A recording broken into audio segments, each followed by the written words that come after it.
शर्मा के लिए क्या मजदूर क्या मालिक, क्या मोची क्या किसान, क्या गरीब क्या अमीर, क्या रिक्शा चालक क्या व्यापारी, उनके लिए तो सब बराबर हैं तथा सब बराबर के सम्मान के हकदार भी। इस हेतु यतीश शर्मा समाज में दलितों, उपेक्षितों, असहायों व गरीब तबके के लोगों को बड़े बड़े सार्वजनिक कार्यक्रमों में सम्मानित करते हैं और सामाजिक समरसता का संदेश जन जन तक पहुंचाते हैं। यतीश शर्मा आम आदमी की पीड़ा पल पल महसूसते हैं। विशेषकर यतीश जी हैं, उनका काफ़ी विकास के क्षेत्र में योगदान रहा है और ये काफ़ी कर्मठ हैं। इन्होंने सामाजिक क्षेत्र में बहुत सारे कार्य किए हैं और इन्होंने गरीबों की सहायता की है, जैसे कंबल वितरण किया है और विभिन्न नेत्र ज्योति के भी कार्य इन्होंने कैंप लगाए हैं और विशेषकर महिला सशक्तिकरण के विषय में भी काफ़ी योगदान दिया है। अगर ऐसे व्यक्ति को यहाँ से टिकट दे दिया जाए, मैं कह रहा हूँ कि इस क्षेत्र में काफ़ी विकास होगा और ये क्षेत्र काफ़ी उन्नति करेगा। हम ये घर घर लोगों को यही कहेंगे कि आप यतीश जैसे व्यक्ति को ही वोट दें, जिससे हमारे क्षेत्र का विकास हो सके। जगह जगह प्याऊ की व्यवस्था करवाने में यतीश शर्मा कभी चूक नहीं करते।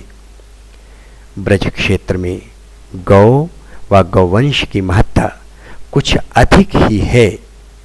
सभी क्षेत्रवासी हिंदू इसे आस्था व अपनी अस्मिता का प्रतीक मानते हैं। गौ व गौवंश में सभी 33 कोटि देवी देवताओं का निवास मान श्रद्धा के भाव से सम्मान देते हैं। ऐसे में यदि कहीं गायों की नृशंस हत्या हो और गौमांस की बिक्री भी, तो यतीश शर्मा इसका जहां पुरजोर विरोध करते हैं, वहीं लोगों को जीव हत्या व हिंसा से रोकते भी। इस कार्य में उन्हें बुद्ध की करुणा और गांधी की अहिंसा की प्रेरणा ही दिखाई देती है। मित्रों, यह थी कामा की व्यथा कथा। आपने देखा, सुना और अनुभव किया। निश्चित रूप से आपके दिलो दिमाग में भी कुछ ऐसे प्रश्न गूंज रहे होंगे जिन्हें आप यतीश शर्मा की जुबानी भी दोहरा सकते हैं। तो ये हैं कुछ यक्ष प्रश्न। आप भी रूबरू होइए। कामा शहर पीने के पानी के लिए 4-4 दिन तरसता है। यहाँ पानी उतना ही महंगा है जितना रेगिस्तान में। क्या यह समस्या गंभीर नहीं? नेता तो खूब कहली, कोई सुनाई ना करे। बहुत दुखी है, पानी को उड़ते यहाँ पानी को आए और किस लिए आए? बहुत दूर पानी आप जा यहाँ थे कुआन पे थे। गांव में नल नहीं है साहब, बिल्कुल भी कोई ने सुनाई नहीं करी हमारी। सड़क पर ही हमारी आते आमेर बोटर ने ले जा, कच्छ भी सुविधा ना करे हमारे। कामा जहाँ बच्चों की शिक्षा के लिए विद्यालय तो हैं, पर अपेक्षित संख्या में शिक्षक नहीं। लोग एवं तथाकथित जनसेवक कामा को जिला बनाने की मांग तो करते हैं, पर कामा के विकास के लिए आवश्यक आधारभूत संरचना की बात नहीं। असलियत में यहाँ उच्च शिक्षा की बात तो दूर की कौड़ी है। आधी आबादी कही जाने वाली नारी की शिक्षा हेतु न तो गर्ल्स कॉलेज है और न ही तकनीकी शिक्षा की कोई व्यवस्था। सर, हमारे यहाँ तो गर्ल्स कॉलेज भी नहीं है। यहाँ शिक्षा प्राप्त करने के लिए दूसरे कॉलेज या फिर दूसरी जगह डी वगैरह जाना पड़ता है। नेता लोग आते हैं ना समय समय पर, वो बस वोटों के लिए आते हैं और हमको वोट लेके चले जाते हैं। स्वास्थ्य व्यवस्था की अगर बात करें तो आप पाएंगे कि सामुदायिक स्वास्थ्य केंद्र में न तो विशेषज्ञ चिकित्सक हैं और न ही उचित चिकित्सा व्यवस्था। मरीज को वहाँ इलाज नहीं। आपात स्थिति में भी इलाज के नाम पर थमा दिया जाता है रेफरल कार्ड।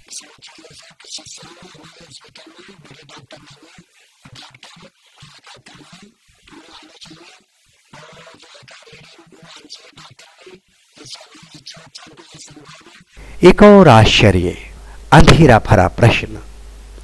पूरे प्रदेश के बाकी हिस्सों को 24 घंटों में से लगभग 20 घंटे बिजली की आपूर्ति मिल ही जाती है, लेकिन कामा के हिस्से में बमुश्किल 2-4 घंटे ही। ग्रामीण क्षेत्रों की बात करें तो वहाँ कृषि कार्य हेतु ट्रांसफार्मर प्राप्त करना जीवन मिलने जैसा है, जो कामावासियों के नसीब में है ही बहुत कठिन। अगर बिजली बिल की बात करें तो बिजली आपूर्ति हो चाहे ना हो, बिल तो आपको चुकाना ही होगा। कितनी ही समस्याएं हैं, कामा की अभागी किस्मत अनगिनत समस्याओं से जूझ रही है। यहाँ के निवासी इतने भोले भाले और सहज सरल हैं कि अब तक कोई भी तथाकथित जननेता इनके अमूल्य मत को यूं ही सस्ते में ले जाता रहा और जनसेवा के नाम पर ठेंगा दिखाता रहा।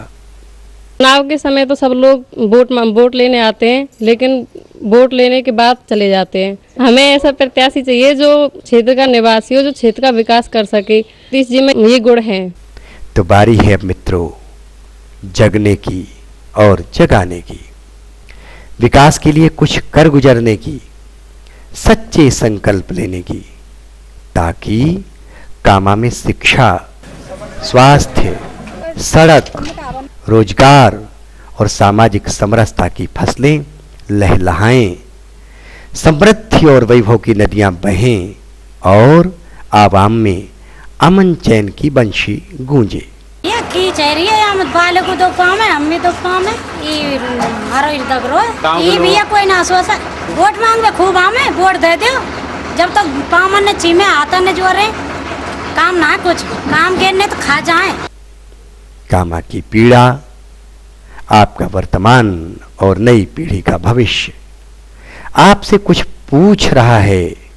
उठिए, जागिए, सोचिए और कुछ कर गुजरिए। बारी आपकी है। कामा विधानसभा के चुनाव नज़दीक आ रहे हैं और इस समय पर बहुत सारे चुनावी रण क्षेत्र में नेता उतर रहे हैं, लेकिन चुनाव हो जाने के पश्चात कोई भी नेता इस क्षेत्र को पलट के भी नहीं देखता है। यहाँ पर बिजली, पानी इत्यादि की समस्याएं बनी हुई रहती हैं और लोग बस खाली चुनावी वादे करके चले जाते हैं। मेरा तो ये मानना है कि इस क्षेत्र में यदि ऐसे नेताओं को आगे लाया जाए जो स्थानीय हों और कर्मठ हों, इस क्षेत्र के अंतर्गत ये दिमाग में भी आता है और विचार भी किए जाते हैं कि यतीश शर्मा जो कामा के ही एक बालक है, इनके बाबा साहब कन्हैया जी बैद जी बहुत माने हुए प्रतिष्ठित आदमी रहे हैं। इनके पिताजी गोविंद प्रसाद जी शिक्षा विभाग में काफ़ी योगदान रहा है उनका, और इन्होंने भी उसी बात क्रम को आगे चलाते हुए समाज सेवा में बहुत अपना योगदान देते आ रहे हैं विगत 3 वर्षों से। महिला सशक्तिकरण, समाज सेवा व ग्रामीणों की समस्या को मद्देनजर रखते हुए ये क्षेत्र में भ्रमण कर रहे हैं। यदि इस बालक को, यतीश शर्मा को आगे लाया जाए तो निश्चित ये क्षेत्र का विकास करेंगे, मैं ऐसी आशा करता हूँ।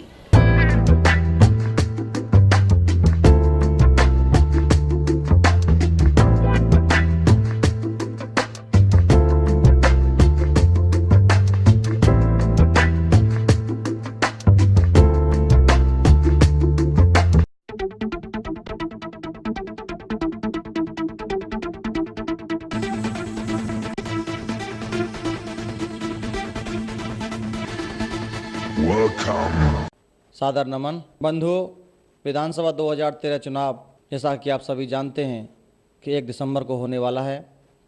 आप सभी को कामा विधानसभा क्षेत्र के लिए भावी एमएलए चुनना है। आप सबसे करबद्ध अपील करता हूं कि आप अपने मतदान की मूल्यों को समझते हुए ज़्यादा से ज़्यादा संख्या में मतदान कर अपने कामन क्षेत्र के विकास के लिए, अपने कामन क्षेत्र को एक नई पहचान दिलाने के लिए एक ऐसे प्रत्याशी का चयन करें कि जो वाकई आपके बीच में रह करके आपकी समस्याओं को सुन सके। अनिवार्य रूप से आप मतदान करें और जो वृद्ध हैं, बीमार हैं या जो विकलांग हैं, उन सभी को किसी न किसी संसाधन से मतदान केंद्र तक पहुंचाकर उनका आवश्यक रूप से मतदान कराएं। बहुत बहुत धन्यवाद।